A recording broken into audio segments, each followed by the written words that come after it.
but your entire army, and I'm going to feed them to the birds of the sky and the beasts of the earth. Ancient smack talk, you see? It's beautiful. It's beautiful, right? That all the earth may know that there is a God in Israel, and that all this assembly may know that God does not deliver by sword or by spear, for the battle is the Lord's, and he will give you into my hands. Testify. That's not just smack talk. That's a sermon. A lot shorter than mine. And then we all know what happens next, right? Goliath brought a sword. David brought a gun. What wins if you take out a sword versus a gun? Well, you tell me. อะไรแข็งแรงมากกว่าปืนหรือดาบ ก็ปืนสิ ปืน สมมุติว่าใครมาพยายาม rob you out here, right? ปืนยิงมัน And เขาเอามีมีดเอาดาบมา hey, I'm gonna take your money. And you beปืนใช่ไหม What are you gonna do? You're gonna say, oh, your knife is so scary. I'm running away. Take my money. No, you're gonna take out a gun, and you're gonna say, you need to go away. You need to go away, right? Of course, you good Christian people don't carry guns. I know that. Please don't bring guns to church. Okay. All right, this isn't 50 years ago. This is today. Please check your guns at the door. Okay, it's okay. We have Jesus, right? But of course, Goliath brought a sword. David brought a gun, right? Essentially, ancient gun. He went out there with the spiritual gift of sling rock throwing, and he hit David. He hit Goliath right in the head. He didn't hit himself. That would be wrong. He hit Goliath right in the head, right? And Goliath fell. And what did David do? He chopped off his head. Yeah. He chopped off his head. And David won the day. Y'all know that story? It's a good story.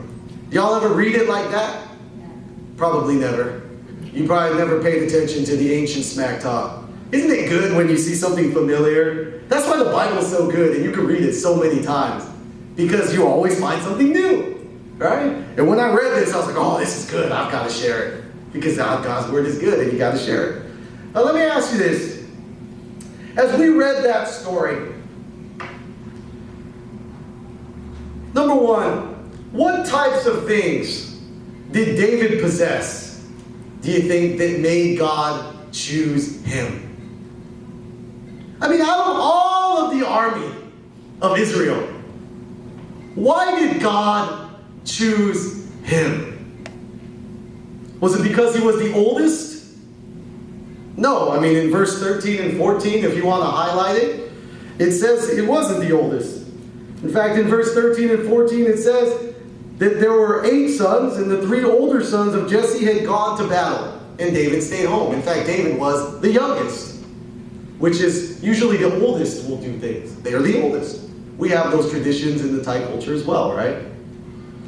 Was it because he was a schooled soldier, like they had been training him since he was a boy? No. In verse 33, it says that Saul didn't want to let him go into battle because it says you haven't been trained. And Goliath has been trained since he was a kid. Essentially, this guy's been to seminary and been training to be a pastor his whole life. This guy, you haven't even read the Bible more than once. What's wrong with you? Right?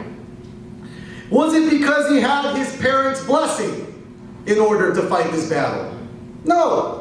If you look in verse 17 and 18, he did not have his parents' blessing. His dad told him, take this food and this water to your brothers. That's it. He didn't say, go fight for Israel. Go take this food and come back and do your job, which I made for you, which is you are going to be a shepherd your whole life. I know we only have a few sheep. We've got maybe 4 or 5 sheep. But you need to take care of them because you're the youngest, it's going to be your job. So he did not have his parents' blessing. Did he have his brother's blessing? No. We see in verse 28, his brother said, why are you here? You're an evil kid. You're here just because you want to watch the battle and watch me die. That's why you're here. Right? Was it because he was scary looking? Right? Some people are very scary looking. And they're good for fighting because when you see them, you're like, oh, I don't want to fight that guy, right? It's like back in the day, I used to have hair, right? And my hair was parted on the side, right? I would comb it this way, just like my dad, right? Comb it this way. And when I walk around in Costco, right, I push my cart, nobody moves. Nobody moves.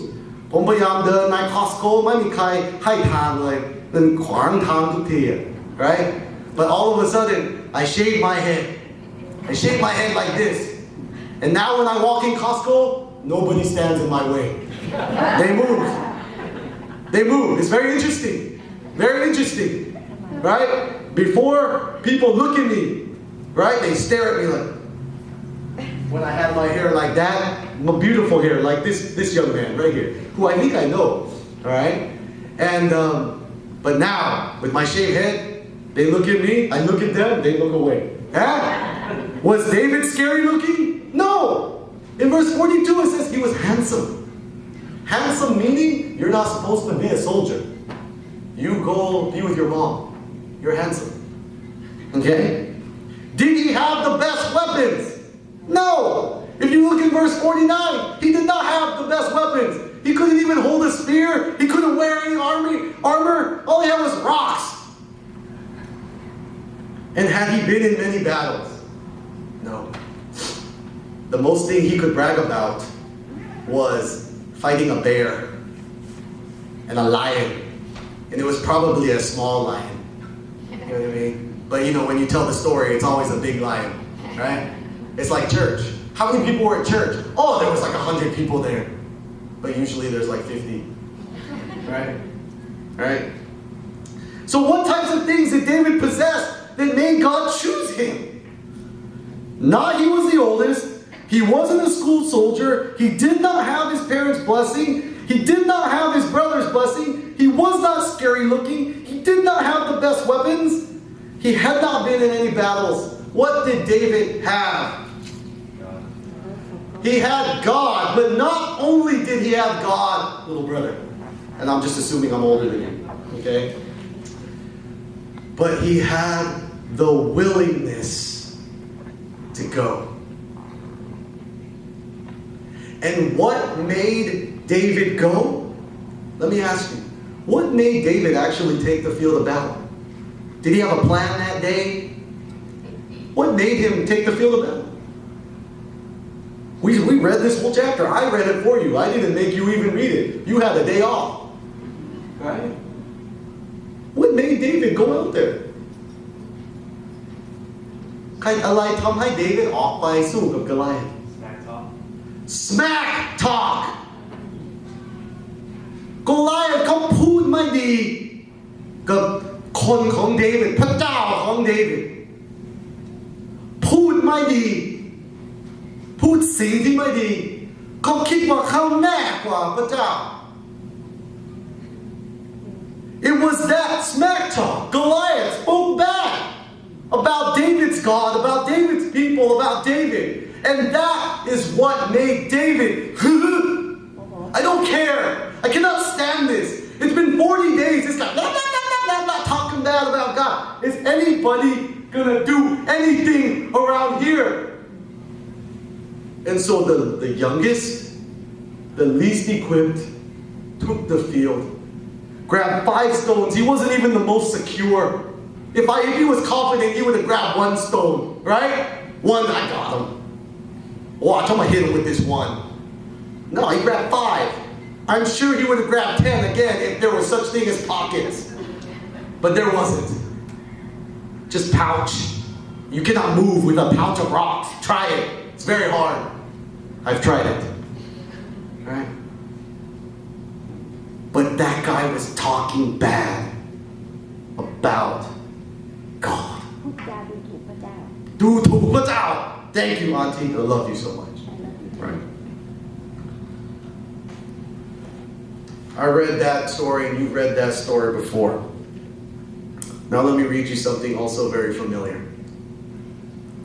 It says on Easter Sunday in 1973, the first worship service of the Thai Community Church in Hollywood was held in the chapel of the Mount Hollywood Congregational Church in Los Angeles, with 40 persons present. of which 15 were Thai. The Reverend Soon Il Kim was the senior pastor with the Reverend Batuo Dechawan as associate pastor, Ajahn Batuo. I know him. He's a legend. He's one of the famous pastors I grew up with. People had Billy Graham, people had Rick Warren, people had Charles Stanley. I didn't know any of those people. I had Ajahn Batuo, Ajahn Kite, Ajahn Sawai. Those were my big three, because that's who I knew growing up, right? And my dad wasn't a preacher yet. It says worship was held at 2 p.m. every Sunday, followed by Sunday school and dinner. Most of the Thai Christians who founded our church were originally members of the Church of Christ in Thailand. So the church became a member of Pak Hok, Bangkok of the CCT. But distance and communication proved difficult for this relationship. So in November 1981, when the Reverend Ajahn Batuo became pastor, the church moved its membership to the Presbytery of the Pacific. In September 1988, the church had outgrown the chapel at the Mount Hollywood Congregational Church, so we moved to share the facility as partnership in mission with the First Presbyterian Church, El Monte, in the Presbytery of San Gabriel. We changed our name to the First Thai Presbyterian Church in the USA. Since 1973, our dream has been to have our own property. In February 1995, the year I graduated from high school, we moved to our present location of 1.86 acres, which we are purchasing for $900,000. We thank God continually for our new home. We are in debt, but we are confident God will help us with the necessary